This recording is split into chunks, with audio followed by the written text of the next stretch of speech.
Здравейте! С удоволствие ви представям две новоизградени къщи с разрешение за ползване от януари 2024 година. Двете къщи са с включено застрояване посредством гаражите, което позволява да нямат обща стена, да имат също така отделни дворове. Мястото е 800 квадрата, като се пада на къща по 400 квадратни метра двор. В следващото видео ще ви покажа и гледките от терасите, както и вътрешността на къщите и тяхното разпределение. Всяка от по 300 квадратни метра.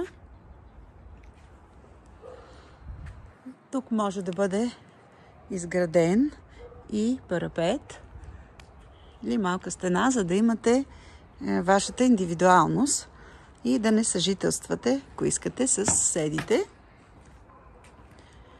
Мястото е Владая, съвсем достъпно целогодишно, асфалтов достъп, къщите са включени в канал. Както казах, вече са завършени и можем да се погрижим за довършителните работи, както и евентуално за финансиране на сделката.